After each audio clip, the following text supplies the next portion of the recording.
Beautiful. Ah, beautiful. Hello, dear listeners. Hello, listeners. Hello, welcome to episode 2 of the Hello Tokyo podcast. Yes, there's only 2 of us today. Big Ray. Oh, Big Ray. He's otherwise indisposed. He's missing in action. So you've got Big Dave there on the guitar as always, playing some beautiful music, and you've got Ian. I'm Ian. So thank you for tuning in. Without Ray, ironically, Ray is a drummer. He's a musician as well. But I thought today, Dave and I thought that we'd speak about some music, our passion and our love for music, which goes back many, many years. It's just so important, Dave, isn't it? It is. I don't know. It really is. It's some people say they don't listen to it and they don't get it and all that. And I'm like, But for me, I don't know. It always was part of me. Yeah, inside of you. Yeah. It's a thing. You listen to something, when you were a kid on the wireless. Yeah, on the wireless. Nice, On Dave. the wireless. Very good. We used to have the wireless in the kitchen. Yeah. And then we used to listen to that. And you hear something, listen to that. Or when we was kids, Top of the Pops was on a Thursday night. Yeah, That's 7 right. p.m. I think. That's it. And you just, listen to all the bands, listen to the bands, and you just go, wow, that's really cool. And that was cool, wasn't it? What I find interesting, listeners, is that Dave is a guitarist. So was it always guitars that got you, Dave? When you used to listen to the songs? Yeah, I don't know. It was the song. There's certain songs you can listen to, music you listen to, and go, don't do nothing. No, it doesn't do anything. No. But that's different for every person in the world will have their own thing. Yeah. Something that gets to them and livens them up. And so, for me, guitars was always the thing. Because that's what you play, that's what you love. So you are obviously something inside you. The first time you ever saw a guitar, you must have wondered, what is that? Well, no, it was just cool, And the sounds. Yeah. The colours. There used to be a shop in East Street. Yeah. Obviously, I'm from South East London, Yeah. from Walworth, and then we spoke about that before anyway. So there was a shop in East Street called Mr. Robbins Toy Store. Right, it's about halfway down East Street.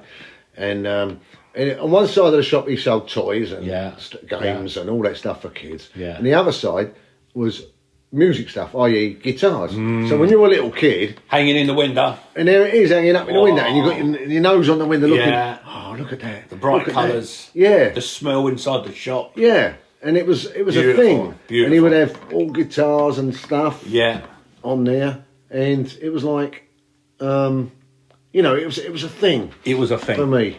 And so you grew up with that. And, listening to people like old stuff. I used to listen to old stuff like Shadows. Yes. And Burt Weedon. Who knows who Burt Weedon is? Nobody does. And it's a weird thing, Yes. Burt Weedon records. And I had all these records when I was a young kid, You collected them. Well, not collecting them, but I used to have an album because I had an old rubbishy record player, an old Dansett record player. There you go. And it'd be a compilation album with all their songs on artists it. Yeah. And so guitar music was, it was a thing for me. I don't know why, it's just for me. A guitar is the most, would you say, it's the most glamorous? It is really. It's a sexy thing. It's a sexy thing. I mean, look at the shape. Look, it's like a, it woo. looks like a beautiful lady's body. Yes, Yes, it does, doesn't it? And then obviously electric guitars are slightly different, but it's it is a sexy thing, isn't it? Well, I think I've always said this. Me and Dave have known each other for years, and I've always said to Dave, like, it must be so lovely to be able to just go home and just get your guitar out and play something. It's very creative, which I think is ultra important. It's very relaxing. You can do it on your own. You can do it with your friends. And Dave's in band, so he does it in front of crowds. It's just so rewarding, isn't it? Yeah, it's great. I love it. Yeah. I absolutely love it. Yeah. Anything to do with it. Gear, like guitars, equipment. The amps, Amps and stuff. And then, all little effects. But there's loads of things you can go into. But the whole surrounding, going to a gig. Yeah. I went to a gig last night. Yes. Night before last. Yes. And it was... it was great. We haven't done much of that considering the COVID times. Yeah. But now it's all... It's a wonderful thing. Just to be out, whether you're playing the guitar or whether you're watching another band play, there's something about being with a group of like-minded people with a passion for music. And like we said last time, I do believe that music is the ultimate art form because it transcends generations and it's infinite, the amount of sounds that you can get. It's just beautiful, and I think It David. doesn't grab everybody though. That's the thing. Yeah, but don't you think that's a bit? It's strange. Yeah. There's some people. Well, then again, I'm the same. I don't get some styles and things of music. Yeah. Like the jazz thing. It's Yes. not really was never No, my thing. no. I mean, was never ever my thing. But I did work for a band years ago that were sort of jazz orientated. Yes, yeah. And when I used to watch them play, they were just like phenomenal players. Because you could admire the craftsmanship. The craftsmanship, the talent of Yes, these people. yeah. I never got it. No. But I was like, wow, listen to these guys. They can really do something. It wasn't my thing. Yeah. Didn't set me alight. But what set me alight was that. It was just your basic, when you were a kid, into that old stuff. And it was just that. Yeah. You know, when I was raw. learning to play guitar years ago, as a little Yes. kid, Yeah. and your mum gets your guitar for Christmas, and I've still got it on the wall down at my old girl's, Nice. still on the wall. Nice. And it's an old banger thing, but it's Yeah. It still play, does it? just, Yeah. Just about. just about. Yeah. But it's when somebody showed me, you know, I was learning, you know, chords, boring, and then somebody just like Yeah. went like that. I mean, Makes show me what it's that sexy, is. sexy, that's, yeah. that's where you want to be. Yeah. Bit of the old Chuck Berry sort of style, Yeah. and obviously in modern times choir. And, you know, that blues thing. Yeah. I was like, wow, it just hit me. Yeah. I want to learn that. Can you remember that? Can you remember when you first heard that, where you was, or the feeling that that it first gave style you? of music? No, Yeah. It No, must have just rocked your world. But when he played it, this guy, you know, I was only a young kid, and this guy said, "Oh, I'll show you this thing." Yeah. And it was like, wow, transformed. That's cool. Show me how to do that. And it was kind of easy. And I went, Yeah. yeah, I can do that. This is what music does. It just if you're blessed, I do believe it can transform you. It can take you to different places. Oh, it does. Yeah. That nothing else in this world I don't think can never take you to. It's just it's an. And what I love, this is what I love about. I love lots of things, but like if you was to put on a CD or an album there from when you was a child, once you're listening to that first record, you would instantly remember what the second record would be. Because that hearing that album from when you was a kid triggers you. Yeah, it triggers you. your memories and your feelings, your emotions of that time. Yeah. It's a bit like when you smell an aroma that takes you instantly. The aroma, the smelling is one of the most you back to a important point. senses. Instantly takes you back, and I do believe that's the same with music. I think music's even more powerful. Yeah, no, it is. Yeah. With regards to me, I mean, I'm 51, and I remember I was very, very blessed because as my family back in the 1970s would be watching the box, the TV, I would be allowed to put some big old-fashioned headphones on, and I would sit by the music centre. That's it. Look like a spaceman. Yeah, and I'm so lucky because I was obsessed, and every night I would put on 3 albums, both sides, and this is how lucky I was. The 3 albums was the Beach Boys, the best of, the Blue Beatles album. Oh, well, that's the second one. Yeah. Yeah. And Elvis Presley. And because I'm quite lucky that I do make music now, some of the music I made recently, I didn't realise, but I've been carrying around these influences for like 45, 44, 43 years because I found an old album that I used to have, and some of the music on this Elvis Presley album is the stuff that I've been putting influences on the music that I make now. So that had been in my psyche, in my soul for over 40 years. It's in you. Isn't that comes out amazing? in different ways, yeah. And when I got back into this album, I found it actually on iTunes, and I could have wept because it was so beautiful that I've been yearning for this particular song by Elvis because it reminded me of my dad. Like being a young kid, I just thought that's what men sounded like when they sang because I was so young. I never heard my dad sing, but because Elvis, he was almost like a father figure to me. It was a very masculine sound, and when I listen to it now, it takes me back to being a 7 or 8 year old. It's a funny thing. It's talking amazing. about the Elvis thing. Yeah. It's like people, again, that's in music. You either like, Yes. you know, this or that, and that turns you on, or, you know, talks to you or doesn't. And then if you think about the Elvis thing, now I like early Elvis when he was wild and powerful. Yeah. And it's the same as the Beatles. I like early Yeah. Beatles when it was you know, that old Yes. real raw stuff. Energy. And when they got into the freaky beaky stuff later, when I was like, no. And the Elvis, when he was doing the Las Vegas thing, you Yeah. know, Yes. Yeah. leave off, mate. Just get back to the, you know, blue suede shoes and the old, you know, Heartbreak Hotels and all that old stuff. And it's the same with a lot of people. Not everyone, you know, I like the early stuff, the raw, the power. There's a rawness and a power and a life in there. And then obviously, once these days, especially these days, it's all about business. Business gets involved and it gets watered down. Well, this is what Dave and I talk about a lot, because we do obviously talk about music over the years. Dave likes all the early stuff, and I like all the later stuff. So Dave likes early Beatles. Yeah. I love the late Beatles.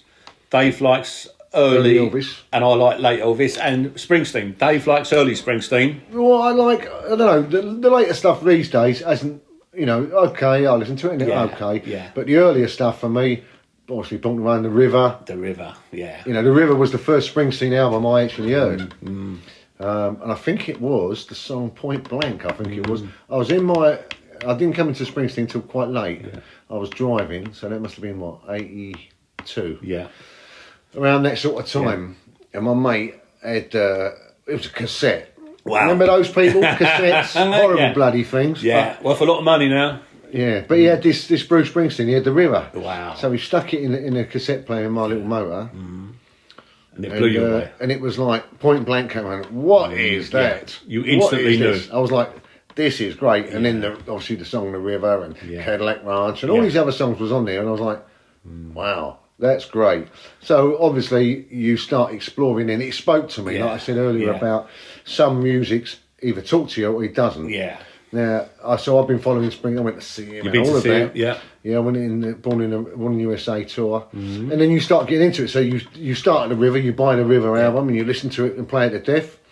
And then you go back a couple You and go back. you You always get go back. Born to Run and then you get the next one comes out, Nebraska, which was a bit... But you like that, didn't you, or no? No, Born in the USA came out and then it was Nebraska, I think. I think that's where it went. I like Nebraska because I like Bob Dylan-y stuff, the dirty, dark stuff. Yes. But I thought Nebraska was a great album. It was only him recording, I think, very simply on a 4-track. I think that's what it was. There was no big band. No. But anyway, all of that. But talking about Springsteen, it was like... Even the album cover was it was just a car window, wasn't it, Dave? Oh, it was red. I remember it being Red and black. kind of red and black. Yeah. Black and white photo looking out of a car window from the passenger seat. Something like that. Yeah, I it's can't beautiful. exactly I love remember. I remember it was red. I remember it being red. Yeah. Yeah. So you had the hits of like Born in the USA, which was a great album. Born in the USA is probably the worst song on there, in my opinion. Yeah, you're because right. it was overplayed. That's why. It's very poppy. Yeah. Yeah, but all the other songs were great. The whole album's great. Great album. What do you think his genius is, Dave? Springsteen, I don't know. Well, only recently, you know, Lee, we've learned from, if you listen to that, the Broadway things where he talks about it, you know, he's writing, you think, wow, he's writing. His storytelling His is storytelling. phenomenal. Unbelievable. Yeah. And there's a magic about him. I don't know, I can't put my finger on it. There's a thing that obviously I'm a moody old geezer. And, you know, when you're feeling a bit fed up, then you put on a track. It could be Thunder Road, it could be Jungle Land, it could be Born to Run, or lately it's been Badlands. I've been watching Badlands on the YouTube. On the YouTubes. You crank that up, and all of a sudden you feel, Transforms woo, let's go. Transforms You're ready for the day, and out you go. It's you know, beautiful. And it charges you up. But like I was saying earlier about, it charges you up, but it doesn't do that for everyone. No. But for me, he is one of my things. So if you're ever feeling, you know, then you stick on one of them songs. But I don't know, it talks to you. His storytelling is fantastic. His writing is fantastic. He's got a story for every mood that you're in. Well, whatever mood you could be in on that day, he has got the story to whether you're feeling down or whether you're feeling happy. You can relate to it. He's got the story. He's got the story. I think he's got two geniuses. I think his storytelling. And I also think, I spoke about this before, but his melodies. So what's interesting is that Dave and I, whether or not the listeners feel the same, when I listen to music, I've always broken it into three parts: the percussion, the melody, and the lyrics. And for me personally, I've always been a melody man. Like, to me, if I hear a beautiful melody, it's almost like tasting like very sweet, like sugary. Like if I listen to The Wall of Sounds by Phil Spector, something like that, like bubble gum, it almost tastes, I can taste like a very sweet sort of taste in my mouth. Or then if I put on something dark and moody, it gives me a completely different feeling. Yeah, feeling. Yeah, so that's what it does, doesn't it's it? Beautiful. It's beautiful. It transforms into, a feeling. So, but I don't know, he just energises me. Certain times you can just, put on something of his. Yeah, that's for me. That's a personal thing, I suppose. Not it's for very everyone, personal. But his writings, his band, everything, his sound. It's not hard what he plays. He doesn't play intricate twiddly widdly stuff. But when you watch it live, especially on YouTube, there's lots on there you can look at. It's just like, wow. And he does it for nearly 4 hours a night. Yeah. When he goes to play, most bands do phenomenal. 2 hours tops. Hour and a half, 2 hours. That's your average band. He does 4 hours. 3 and 3/4 hours sort of thing every night. And solid punching. Yeah. Not just standing there. Yeah. He's punching. Yeah. So not only is he a genius, he's a hard-working genius. Oh yeah. He's one. That's what he relates to. I've never known a musician that I think relates so well to his audience. Yeah, and then when you listen to his story, obviously that Broadway thing. Yeah, I've read his book. Yeah. Yeah, it was like, he's just some kid. Yeah. And his dad didn't really want him to play guitar, and he called it the goddamn guitar, and he wouldn't let him have long hair, things like that. Yeah, because he was a kid growing up at that time, but he knew it was in him. It was in him. To me, it's in me. Yeah, it is in you, Dave. It's something about it that's in me. Yeah. It's not in everyone, but it's in me. It's a strange thing. Everyone can listen to the radio. Yeah. But it's strange, isn't it? But for me, as I play, so-called playing. Yeah, you're a good player. Very good player. I bumble along. But I've been getting away with it, put it that way. Getting away with it all these years. Yeah, it's cool. What's interesting is that what Dave said about tracing musicians backwards, because obviously if you've got the latest album, you can only go backwards with them, is that you can link up the dots. And what I find so fascinating is that if we look at a great musician, when I was a kid, I thought if they can make such beautiful music, why can't they make that all the time? And what I think it is, I equate it to like that of a Formula One car. A Formula One car can only be quick for a certain amount of time and then it wears out. And I think with these great musicians or great artists, they can only hit the genius button for X amount of time. They are, if they're blessed enough, listeners, then I believe that they do hit that genius. And just because you've hit the genius once, it doesn't mean it must be so frustrating to be an artistic genius or a genius in everything, but only be a genius for a short amount of time. Because, if we look at the Beatles, let's go back to the Beatles, the heights that they hit, I don't believe have ever been hit by any other artist, let alone musician. It must be frustrating in a way. I know what you're all going to think.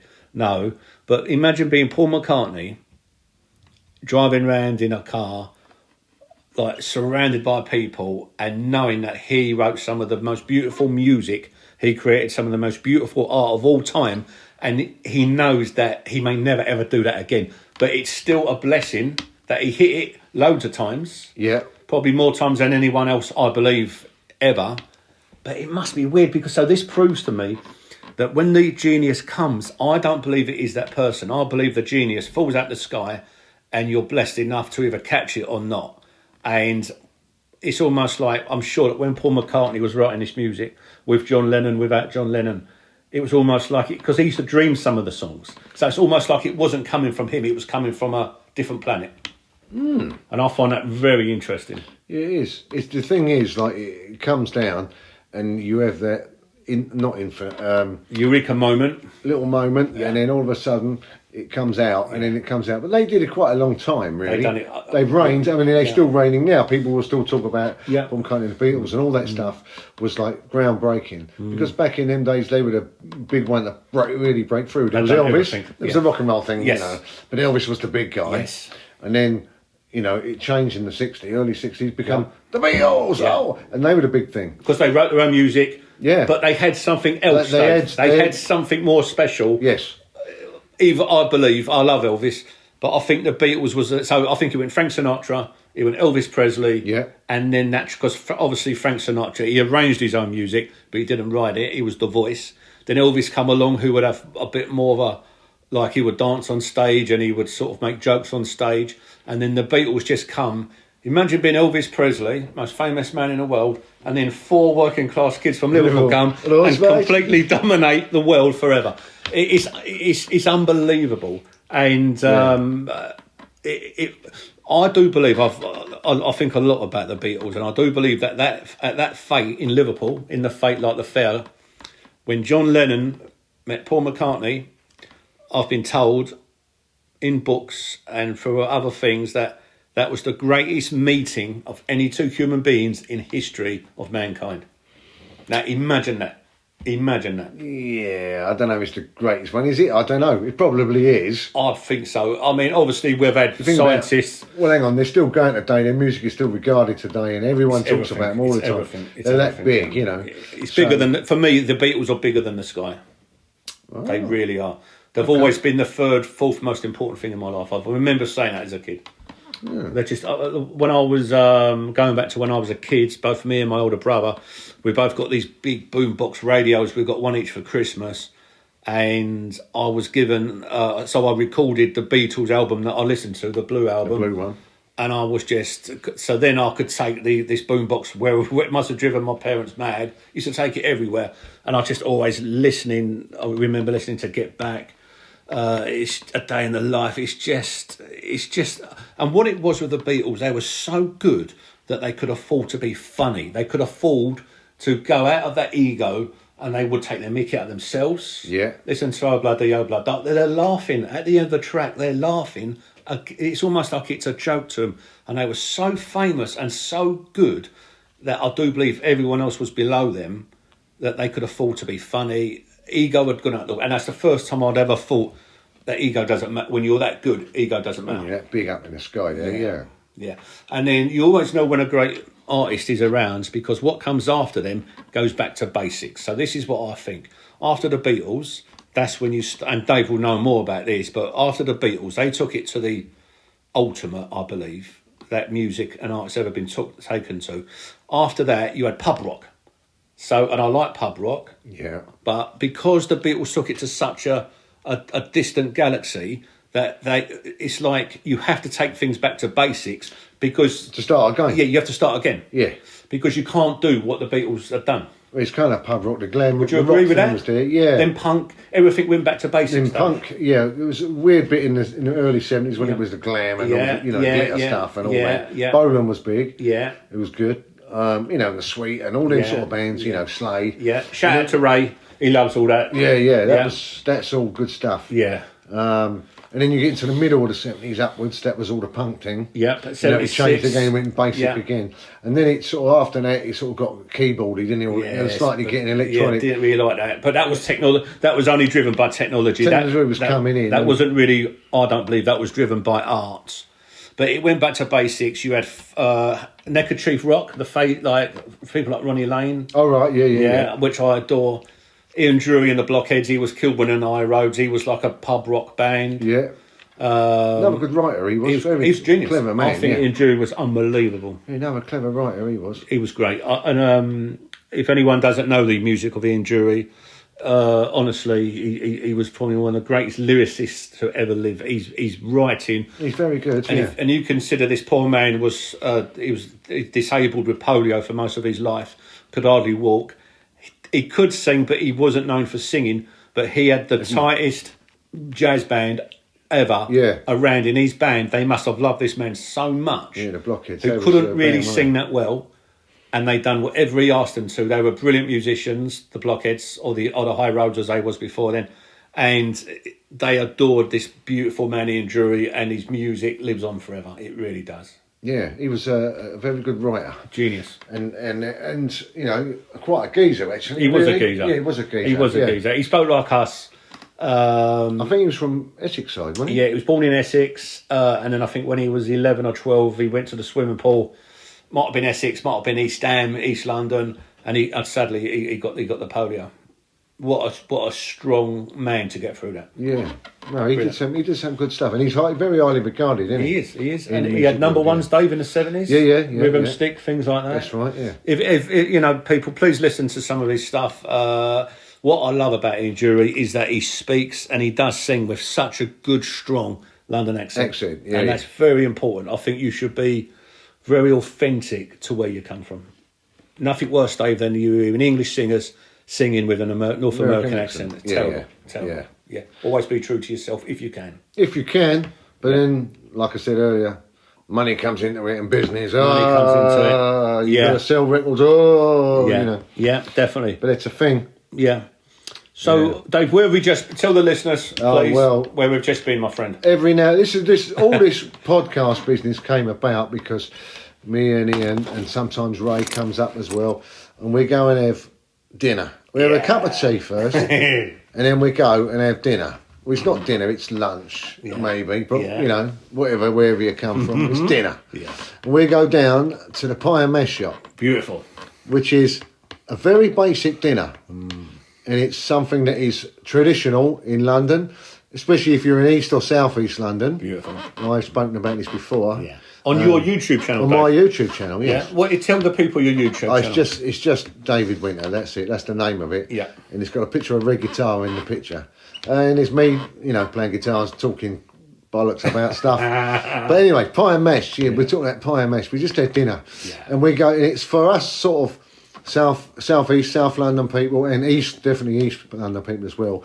It's a bit of a delicacy. Now, when you think of what it is, it's a meat pie.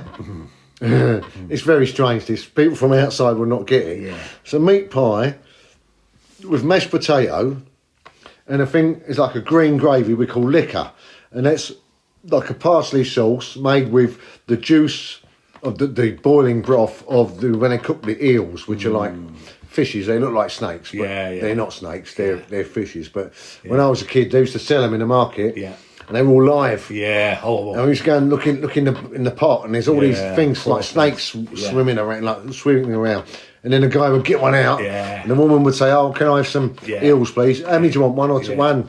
Yeah, he'd grab it and he'd chop his head off, and mate, my dad used to do that in the kitchen. Anyway, it always turned me off them. I've never really eaten them. No, but that's another delicacy. So you have pie, mash, and eels. That's the dinner. But anyway, so the liquor is made of the juice when they boil up the eels, with parsley and whatever else goes in it. And it's green, isn't it? And it's bright green. It looks like radioactive. It does. So it's weird. It's like got bits of parsley in it. It's green, and you have that with your mash and your pie, and then you pour vinegar over it. Yeah.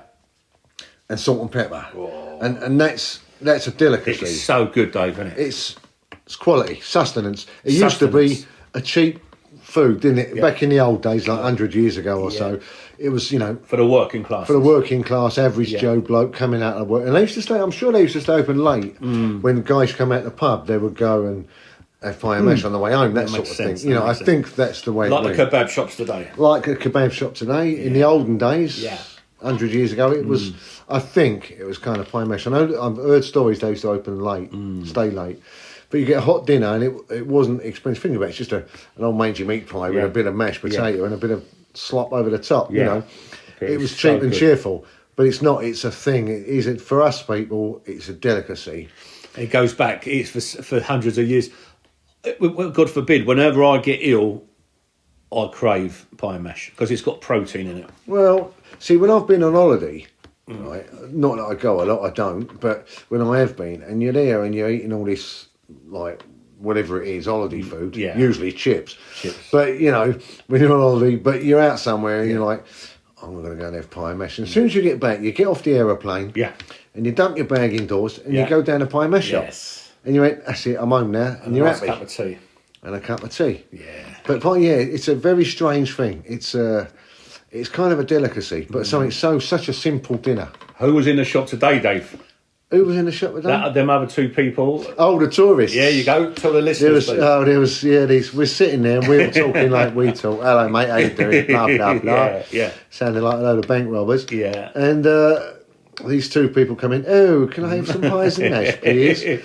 And we looked at each other and went, Tourists, they've never been here before, have they? Yeah. They were just, testing out the culture, the local culture. I think they enjoyed it. Because they weren't complaining about it. They kept looking over at us, didn't they, Dave? Yeah. They thought that we were famous, or they was trying to understand what we were talking about. Lovely people. It's good. It's good to spread the culture, as I say. Yeah, well, up north they have it. They have their own thing. I think they have pie and peas up north. I've never eaten that. Yeah. And I'm not sure exactly what that constitutes. So if you're up north of England, that's what you have. I'm sure if you have in Scotland, you have something else. yeah. But down in London, in Yeah. the southeast, funny, the southeast area as well. So Yeah. where London that's what it was. And now you can creep out to the home Yeah. counties a little Yeah, bit, yeah, and yeah. you'll find pie mess shops out there. For people like us who have moved out. For people like us who've just moved out, and it's just as good as well. Yeah, it's very good. It is. We still go to I like Goddard's. You've got Goddard's in Greenwich. There was one in Deptford. The most famous one is what's called Manzy's, which is up in Bermondsey. There's a few Manzy's. What about Almonds in Walworth? Yeah, the Roaders. Yeah, Dave loves that. Dave loves. He's a roader, as we said. We like almonds. Yeah. For me, that was the one I had when I was growing up, so that's the one I remember. That's a famous one. It's interesting to me how your different cultures have got their own staples of food. And I think it's quite interesting, just like with the music, you can trace the food back to its origins. Normally, the cheap food is for us working class people, and it is good that it's suddenly become fashionable. But I'll be honest, Dave, I do find it a little bit patronising that suddenly now everyone wants to be working class, where for centuries we were like... The downtrodden, don't look at them. Yes. You over there. That's affected. It affects me. Does it affect you? I couldn't care. It used to, I suppose. Yeah. I don't really give a toss anymore. No. It don't bother me. I mean, I'm driving my cab all night. Yeah. You pick up you pick some working class people up, and they're usually good as gold because you speak the same language. Yeah. And then when you pick up the la-di-da people as well, they're all right too, you know. Yeah, it's all right. You get good and bad with everyone. It's gentrification. I find it upsetting that our culture is slowly being taken away from us, but at the same time it's being gentrified, where suddenly now it's become fashionable now to speak like us, to eat like us, to be like us, where at the same time our culture is being slowly taken away. I understand that. That's just time. We've gotten old, and time has moved on. I understand, yeah. And it's like in London. Not many people speak like us. No. Only our era, generation. Our generation, our era. It's heartbreaking. There's a new accent of London accent. Yeah. I don't like it, I'll be honest. No, I don't. But there is a new London accent what the kids speak. Yeah. And it's like, why don't they speak like me? I'm from London. But they don't. And so it's changed. Has to live. A language is a real evolves. living, moving thing, like culture. Yeah. Language changes, and that's why the English language, thank God, is still very successful around the world, because it evolves and it changes. Like we speak a bit of rhyming slang, and what's good about rhyming slang is that you can almost make up your own words that only you and your friends understand. So the language, English language, is very beautiful. All languages are beautiful because it's a way of communicating. But I do understand that things have to evolve. I mean, like London has to evolve, like all the great places have to evolve. Well, if you think about... Adapt or die. Yeah, no, it changes, because if you think about, we was like, we'd speak the way we speak. Yeah. But I'm talking maybe 100 years before us, they'll be all like the Fagin types. Yeah.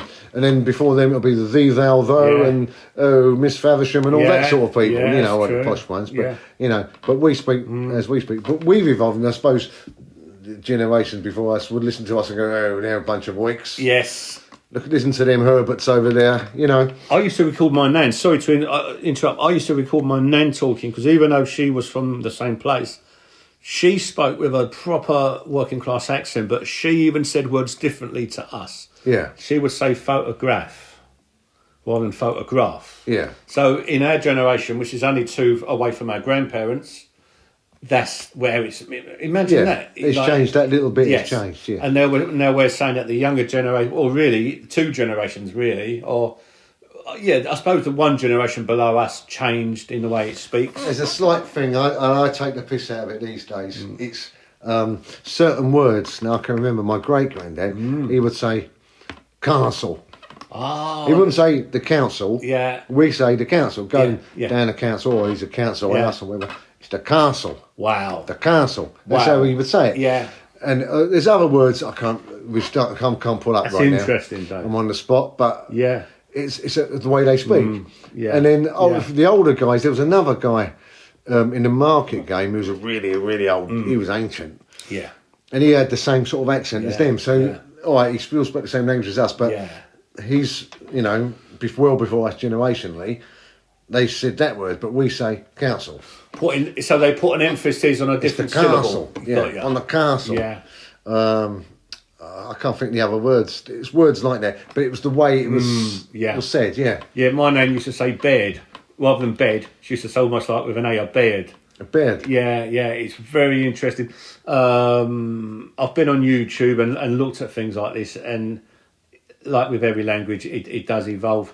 My nan used to say things like, it's funny, if you was a dustman, you was on the dust. Yeah, well, that's the same. If you was a cab driver, you're on the cabs. If you're a postman, you're on the post. I like that because that is still with us. That has stayed the same. Yeah.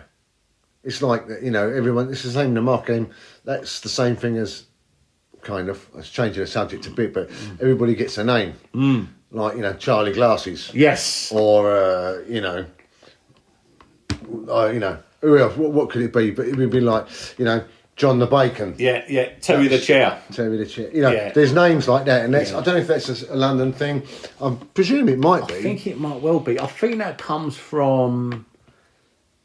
Again, that would come from the working class because you would you would need help from everybody. So if you needed, say, a builder, then it'd be, I don't know... Harry the Brick, Harry the Brick, things like that. Yeah. So everyone used to have to stick together. But I definitely think that's quite a romantic thing. The other thing I think is interesting is that, like, Dave's got 2 sons, and we both put boy on the end of their name. And in my family, because I was, like... the loudest kid in the house. People have, like, my name is Ian, but people have always shortened that to E rather than Ian. Yeah. And then everyone's always called me E-boy. No one's ever called me Ian. So in London, and I do know in certain places in New York, this is quite well known. Must be other places in the world, surely, that if your son has got a bit of character about him, then we tend, and this is quite ironic because we're basically calling him a boy, but it means that they're like got a lot of character, a lot of spirit. So I've only really ever answered to E-boy. If people call me E-boy. It's weird, that. I've never thought of that. I just call my kids that. It's lovely. But it's because there was a boy and, you're the dad. Yes. So, yeah, it's just the way it is. But I don't know, I never thought of the reason behind that. Even now, my family call me E-boy. Yeah. I do answer to Ian, but I really answer to E-boy. Only if the Queen's calling you. Ian, my good man. Yeah, I think it's lovely. You could have I'm a full grown man, and that's E-boy. I think it's really nice. And even my friends, hello E-boy. It's a term of affection. It's like we was talking last time about the term of affection, when Ray was talking about mate and that, or mate. But that's what we say. Yeah, it's another one of them, isn't it? Yeah. There you go. And so me and Dave and I was talking earlier as well, and we were talking about business, being self-employed all around London. And Dave has come up. Dave's got a theory. Breaking the Tea Club. Breaking the Tea Club. Let's talk about that. I can't remember how we got onto it, but I do. Ian was talking about something. Yeah. And he says, I can't just get to the next level, got to get in and to do this thing, to do this business deal. I went, right. I said, well, that sounds like Breaking the Tea Club. Yeah. So let me explain Breaking the Tea Club. Breaking the Tea Club is, I do it from the market point of view. When you're a market trader, and then if you turn up at a new market where no one knows you, and like with the other traders, obviously the punters won't know you yet. So you turn up, you're a new kid on the block. And this theory works in all things of life, all jobs, school, whatever you do, you have to break the tea club. And the tea club is, you get in the market and you start working, you put your pitch out and you're working away. And no one talks to you. No one. Yeah. The other traders, Ian, me parked his van in the wrong place, and he's taking too much space, and they all look at you. And then this goes on for about, depends, about 6 months usually. And you standing there all lonely, no one talks to you, the punters do, but none of the other traders. Yeah. And then one day, a trader will walk past your stall, and he'll go, hello mate, do you want a cup of tea? You're going up to the cafe, right? That means you've served your apprenticeship, you've done your time. Yeah, you've done your time. They might like you now, you're not an Herbert. Yeah. So they'll go, do you want a cup of tea? Oh, all right, mate. I'll have a cup of tea. And then he goes, keep an eye on my stall for me. Yeah, sure, no problem. So keep an eye on the fella's stall. Yeah. And he goes to the cafe, gets the tea, comes back, gives you a cup of tea. And that's called, I broke the tea club today. That's good. Because you've got in the door. And then the next time, you get a tea. Yeah. Right, hello, mate, do you want a cup of tea? Yeah. Now, there is a way to get around this, but usually that can backfire on you and get looked down upon. So if you want to break the tea club, you have to wait your turn. But you can instigate the tea club. Oh, you can. You can, but it doesn't always work. That can backfire. So you and a new guy in the market, and then you walk down and the guy next door. I'm just going out to the cafe. Do you want a cup of tea, mate? Yeah. And he goes, "Go on your bike, mate. You know, no, you're all right." Yes. And he'll blank you. Yeah. And he'll still blank you. And then 6 months later, he might say, "Oh, go on in. I'll have a cup of tea with you." Yeah. You know, sometimes you can instigate and break it and get in early, but usually it used to take about probably about 6 months to break the tea club. Because you're new territory, aren't you? New territory. You're the new kid on the block, and so then they're wary of you. Yeah. This breaking the tea club theory goes to in the same thing as all work jobs. Yeah. So once you get a job, you're the bus driver. You go in the garage. You sit on your own in the canteen before you take your bus out. Human nature. No one talks to him. Yes. Human nature. In school, it's the same thing. Yeah. If you go to a school from a new kid in school, and all the other kids are there. Oh, you sit on your own for the next 6 months before someone even says hello to you. Yeah. You know, unless you you have to break the tea club. And because being English, it's always, we love our tea. It's always tea. A cup of tea solves everything, doesn't it? Yeah. It's a funny thing. Cup of tea. If you're listening in a foreign land and you don't know what cup of tea is, well, cup of tea is like it cures everything. It really does. Yeah. You're feeling fed up? Oh, let's have a cup of tea. Yeah. You know, you're tired? Oh, we'll have a cup of tea. One of my favourite ever stories is so in this country we say, can you put the kettle on, because obviously the kettle is what boils the water for the cup of tea. So Dave and I have always grown up like in a culture where we use the term I'll put the kettle on so you can have a cup of tea. Let's go back a few years when Gary Oldman, one of the world's greatest actors who comes from South East London, finally won an Oscar after years and years of great performances. And when he accepted his Oscar, it really did bring tears to my eyes, because he's got the Oscar. He starts talking about his mum, which is a beautiful thing, unbelievable, thanking his mum, telling everyone how old she was. And then he said, "Mum, put the kettle on, I'm coming home with the Oscar." And it honestly brought tears to my eyes, because that's the thing, isn't it? He was bringing our culture all the way from the heights of America. For that 5 minutes, he was the most famous actor in the world. Got the Oscar for the best actor, ironically playing Winston Churchill, and that's what he said. And I just put the kettle on. Put the kettle on, Mum. I'm coming home. It was beautiful, very authentic. Yeah, and that's the thing, isn't it? Yeah, it really was nice. Is that not just a London thing, though? Is it? No, they must travel the whole country. It must be. I think it's a working class thing. I can imagine, like growing up in the 70s, if I was out with my mum walking around to our aunt, she would say, "Right, you go off ahead and tell your aunt to put the kettle on." So my mum would have a cup of tea waiting for her when she got to our aunt's house. So even though we're from London and we're working class, there's same things for working class all over the country. One of the things I use to really be able to tell what class someone is, that we say, we wouldn't say, I'm having my dinner. We would say, I'd say, where's me dinner? I wouldn't say, where's my dinner? I would say, where's my dinner? And I've noticed that people up north say that. So using me rather than my, that is a working class thing, but it's I suppose that is. Yeah, I never thought of that before. Yeah. That's one of the little things that I use. If I'm watching the TV and they say me rather than my, it makes me think, do you know what? They're working class. Yeah. Up north or down south. Yeah. It's quite nice. Up north have different things. Yes. I think they're called dinner tea. Yes, yeah. Or have me tea. Yes. Me tea. Yeah, me tea. Yeah.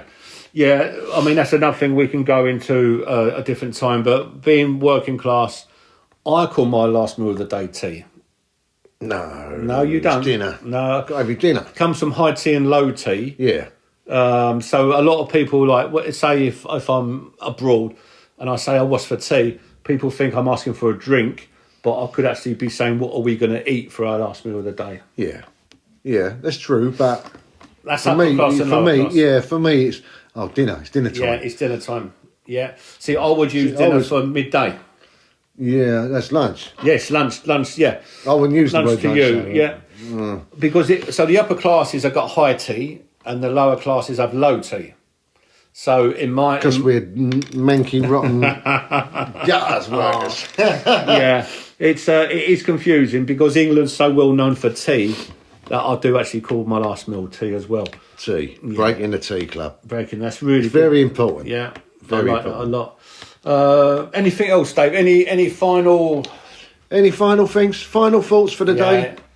Well, I think you had a good one. There is one actually. Yeah, there's Dave. one, Yeah. and it's kind of topical. Yes. It's kind of political, sisters and brothers. Yeah. You know, I do raise party, brothers, Yeah, right yeah. on. Nice. No, it's like last time you said when we left, you said, "Oh, anything to say?" And I always say, "Be lucky," like Yeah, I always do. yeah.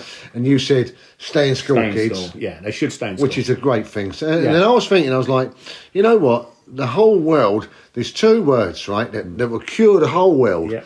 And it was cure all the ills of the old world and the wars. Yeah. This is why it's topical, because of this Yeah. bloody wars business in Terrible. Ukraine and the Russias. Anyway, all you got to do is these two words. Adopt this to anything that you do, right? Doesn't matter if you're buying a cake in a shop or, you know, whatever it is. Doesn't matter. It fits in everything. And if you did this, it would solve a lot of bloody problems. Yeah. And we would have a lot more harmony. So it goes like this: be nice. Be nice. Be nice. Yeah. So you walk down the road, is, you know, just be nice. Be Someone nice. has a go at you. Oh, I'm sorry, mate. Yes. Did I, you know, hurt your feelings? Did I, you know, oh, excuse me, did I, you know, whatever. Just be nice. So don't be horrible to people. Very true. Just be nice. Be nice. So, Mr. Putin, if you ever listen to this podcast, look, yeah. mate, stop shooting rockets at people. Yeah. Just be nice, Be mate, nice. all right? We all get along and everyone will Yeah. have a nice time. Yeah. So, that's my final thought of the day. It's a good one, though. I think it's a very good one. I think it's very apt. We can say it's nice to be important. It's, More important to be nice. yes, it's nice to be Very important, true. but it's important to Very be nice. true. Yes. Brilliant, Dave. I've got one final thought, and this is, of course, if I can just go back quickly to the Beatles. This is a story that I was involved with years ago. I was in Waterloo, up there in South East London. Waterloo. And I met this man, an elderly gentleman. To me, it seemed like he had a French accent, and he was quite old even back then. And I was talking to him, and he was going up to Abbey Road Studios. Now, I might have told you this, Dave. I Go don't on, know. I can't remember. And so I said, "Oh, you're going to obviously Abbey Road for people as up there in northwest London. It's world famous because that's where the Beatles recorded a lot of their albums." So I said, "Why are you going up to Abbey Road? Are you going to the studios?" He said, "Yeah." So I said, "Look, I've got to ask you. Like, you know, I said that I adore the Beatles. I'm in love with the Beatles. Can you tell me if you're involved with the music business?" He said, "I'm actually a composer." And after a bit more conversation, I found out his name was Gabriel Yared, and he was a composer who won the Oscar. True story. He won the Oscar for composing the music for a famous film called The English Patient. Oh, right, I've heard of the film. Ralph I've never Fiennes seen it. won the Oscar, and before this man left me, I said, "I've got to ask you, like, I need to know what you think of the Beatles, because obviously you're a classical composer, won an Oscar. You must obviously know what he's on about." You know music. You're like, you Yeah. understand music." I said, "What do you think of the Beatles? Please tell me." And he says, "I'll tell you something now. As a classical composer, I can't hold a candle to the Beatles. Really? That's how good they was." Wow. And this is a classical. Proper geezer, Yeah. composer. A world famous composer. His name was Gabriel Yared, as I say, and I Wow. just thought, you know what? That's unbelievable. That's cool. Music is beauty, people, and it really, even though it makes me happy thinking about it. And it does unite the world. Yeah, it does unite the world. Right, There you go. what we got, Dave? We got.